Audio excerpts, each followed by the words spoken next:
नमस्कार मित्रांनो, ठरलं तर मग या मालिकेचा पुढील भाग खूपच मोठा धमाकेदार आहे.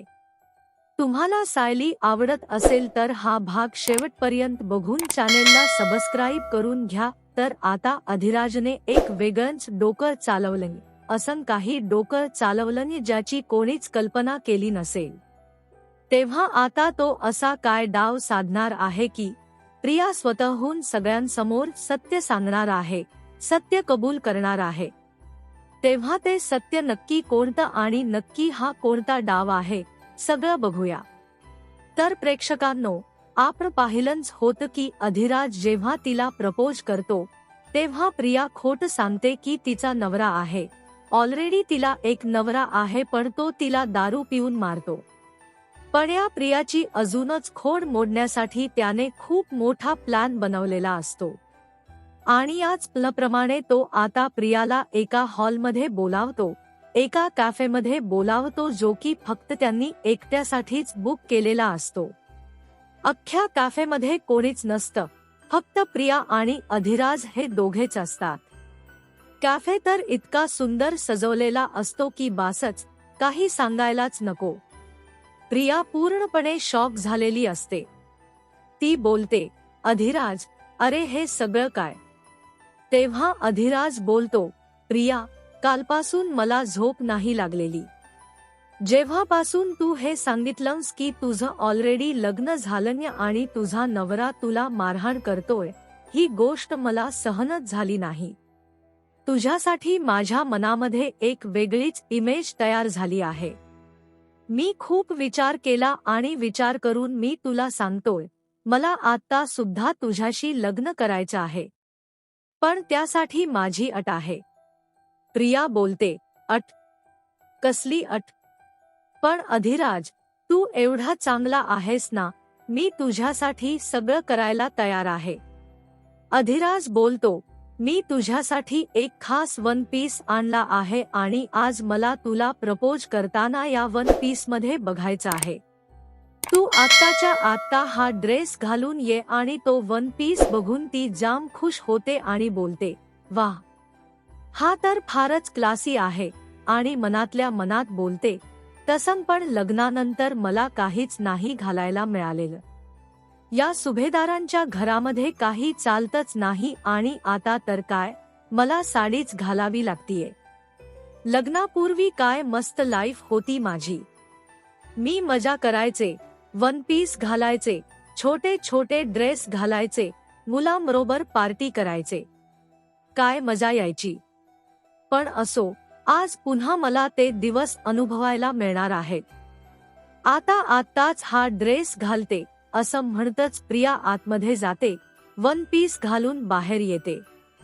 आणि बाहेर आल्यावर अधिराज मुद्दाम तिच्यासाठी टाळ्या वाजवू लागतो.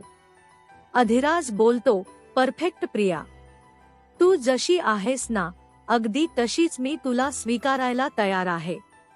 तू आत्ताच्या आत्ता तुझ्या दारुड्या नव्याला घटस्फोट दे आणि आपण लग्न करूया, एक नवीन सुरुवात करूया.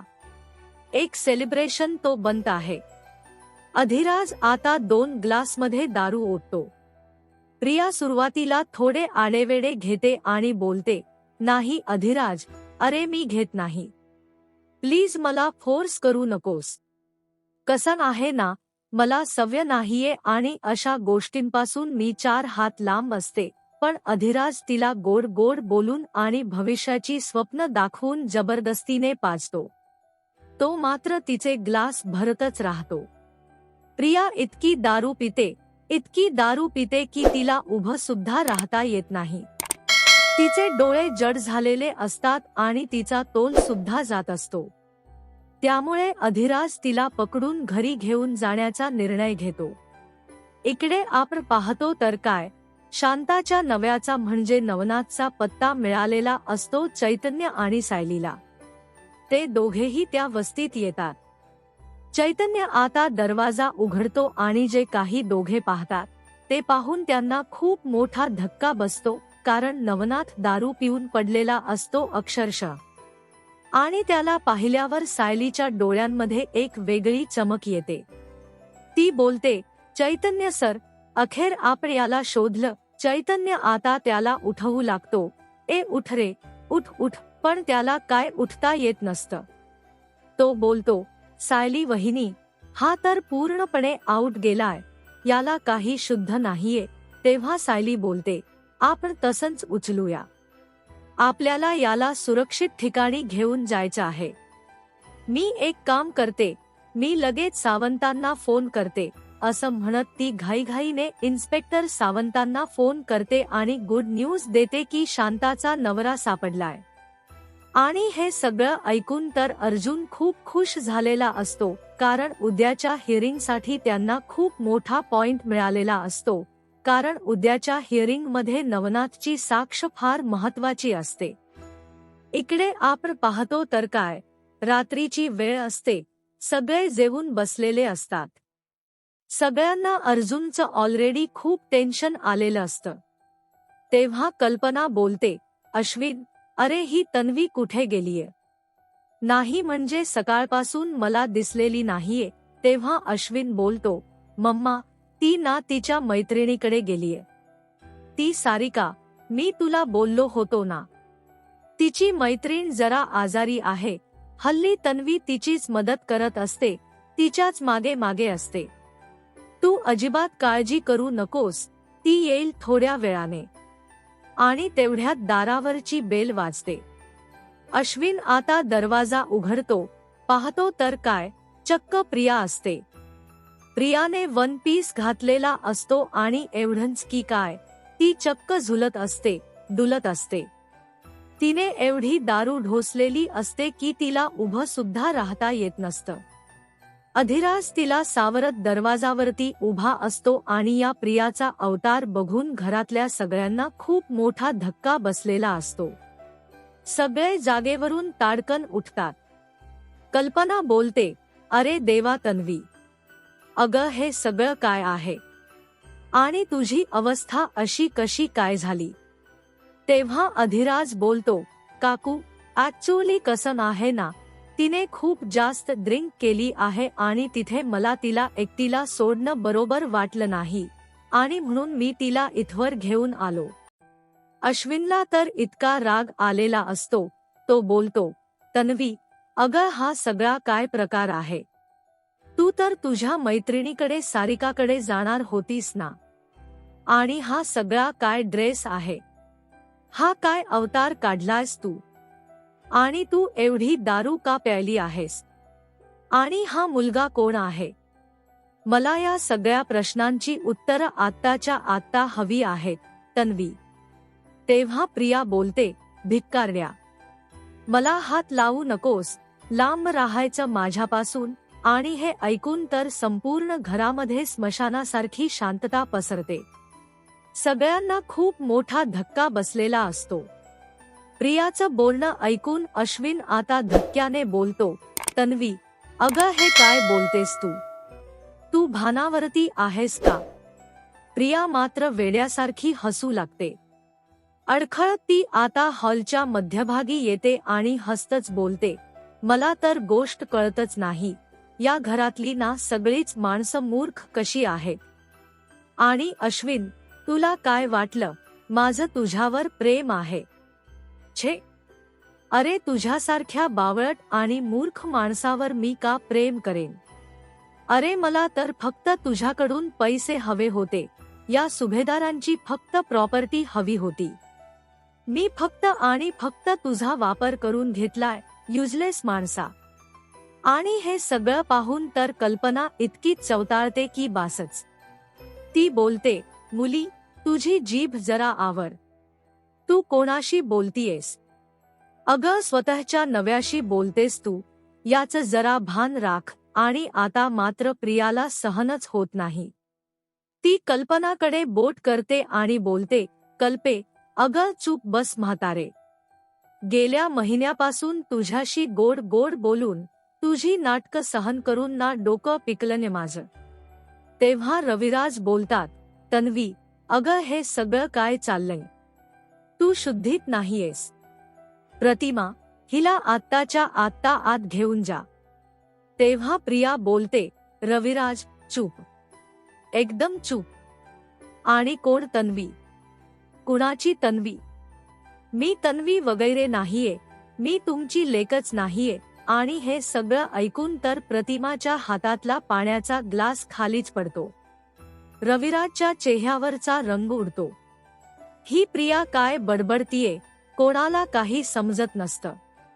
प्रतिमा बोलते, तन्वी, अगं हे काय बोलतेस तू? तूच आमची तन्वी आहेस ना? तेव्हा प्रिया ओरडून बोलते, नाही, मी खोटी तन्वी आहे, खोटी. मी फक्त तुमच्या संपत्तीसाठी हे सगळं नाटक केलं. आणि ऐका सगळ्यांनी, कान उघडून ऐका, त्या शांताबाईला कुणी मारलं? कोणी मारलं माहितीये? मी संपवलं तिला. मी तिचा काटा काढला. कारण तिला माझं गुपित माहिती पडलं होतं की मी खोटी तन्वी आहे म्हणून. आणि तिने भांड फोडण्याच्या आत मीच तिला उडवून टाकलं. ती शांताबाई माझ्या सत्याच्या आड येत होती आणि म्हणूनच मी तिचा कायमचा काटाच काढून टाकला. आता तुम्हा सगळ्यांना प्रश्न पडला असेल, मी खोटी तन्वी आहे तर मग खरी तन्वी कोण आहे? पण आहा, मी नाही सांगणार. मी सांगणारच नाही की खरी तन्वी कोण आहे. मी अजिबात सांगणार नाही की खरी तन्वी सायली आहे. तिचंच गाठोड मी चोरलं होतं. पण ही गोष्ट मी कोणाला सांगणार नाही. आणि अशा प्रकारे प्रिया दारूच्या उघात सगळं सत्य सांगून मोकळी झालेली असते. तिची सगळी गुपितं उघडून मोकळी झालेली असते. हे ऐकल्यावर घरातल्या सगळ्यांना इतका मोठा धक्का बसलेला असतो की बासच. कोणाला हे सत्य सहनच होत नाही. अश्विनच्या तर पायाखालची जमीन सरकते. तो रडत आणि रागाने बोलतो, तन्वी नाही, आता तुला तन्वी म्हणताच येणार नाही, कारण तू तर फेक आहेस. प्रिया, अगं तू इतकी नीच असू शकतेस ना? खरंच मी विचार सुद्धा केला नव्हता. असल्या खुनी मुलीला मी माझ्या घरात ठेवलं, बायको म्हणून आणलं आणि माझ्या दादांनी वहिनीवरती संशय घेतला. प्रिया म्हणत असते, हो हो, मीच केलं हे सगळं, मीच. अश्विनला तर इतका राग आलेला असतो. तो बोलतो, खूप झालं आता. मी तुम्हा दोघांना सोडणार नाही. मी आत्ताच्या आत्ता पोलिसांना फोन करतोय. तेव्हा सायली बोलते, अश्विन भाऊजी, तुम्हाला पोलिसांना फोन करण्याची काही गरज नाहीये. हा प्रियाचा बॉयफ्रेंड नाहीये, तर तो आमचा मित्र आहे अधिराज. खरं तर प्रियाचं भांड फोडण्यासाठी, तिचं नाटक सगळ्यांसमोर उघड पाडण्यासाठी आम्हीच अधिराज भाऊजींना हे सगळं नाटक करायला सांगितलं होतं. आणि अशा प्रकारे आता अधिराजची आयडेंटिटी सगळ्यांच्या समोर आलेली असते. रविराज आणि प्रतिमा हे तर खूपच भावुक झालेले असतात. खरं तर त्यांना प्रियाचा खूप राग आलेला असतो, पण त्यापेक्षा जास्त आनंद झालेला असतो की सायली त्यांची मुलगी आहे. ते सायलीकडे खूपच प्रेमाने बघू लागतात आणि सायली त्यांच्याकडे, कारण तिला सुद्धा आता तिचे आईवडील मिळालेले असतात. तेव्हा आता पुढे काय होईल? मित्रांनो, पुढील भाग खूपच इंटरेस्टिंग आहे, त्यामुळे चॅनेलला सबस्क्राईब करून घ्या. धन्यवाद.